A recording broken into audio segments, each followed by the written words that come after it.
Kwathi uJesu esezelwe eBhethlehema eliseJudiya ensukwini zikaHerodi inkosi, kwafika izazi eJerusalema zivela kwelasempumalanga zisithi, "Ungaphi ozelwe eyinkosi yabaJuda na?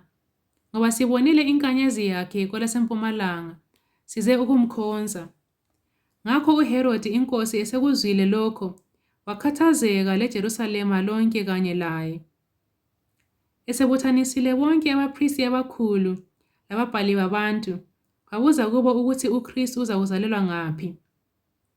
Bathi kuye, "eBhethlehema eliseJudiya, ngoba kulotshiwe ngokunjalo ngumprofethi ukuthi, lawe Bhethlehema, lizwe lakoJuda, kawusuye omncinyane lakanye kubabusi bakoJuda, ngoba kuzakuvela kuwe umbusi ozakwalusa abantu bami u-Israyeli." Wangikhona uHerodi esezibizile izazi ngensitha, wabuzisisa kuzo isikhathi sokubonakala kwenkanyezi. Wazithuma eBhethlehema wathi, "Hambani libuzisise ngomntwana. Kuzakuthi nxa limfumene, libike kimi ukuba lami ngiye ngimkhonze." Kwathi seziyizwile inkosi, zasuka zahamba. Inkanyezi ezayibona kwelasempumalanga yahamba phambi kwazo, yaze yafika yema phezu kwalapho umntwana ayekhona.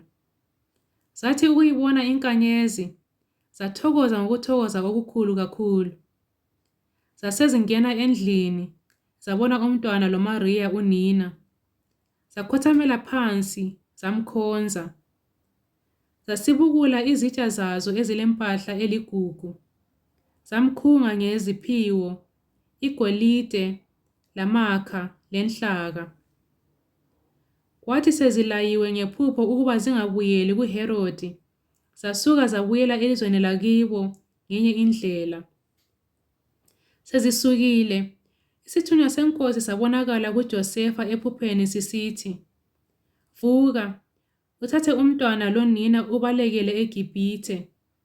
Uhlale khona ngize ngikutshele, ngoba uHerodi uzakumfuna umntwana ukuze ambulale." Wavuka-ke, wathatha umntwana lonina ebusuku, wasuka waya eGibhithe. Wahlala khona waze wafa uHerodi, ukuze kugcwaliseke okwakhulunywa yinkosi ngomprofethi ukuthi, "Ngayibiza indodana yami ukuba iphume eGibhithe."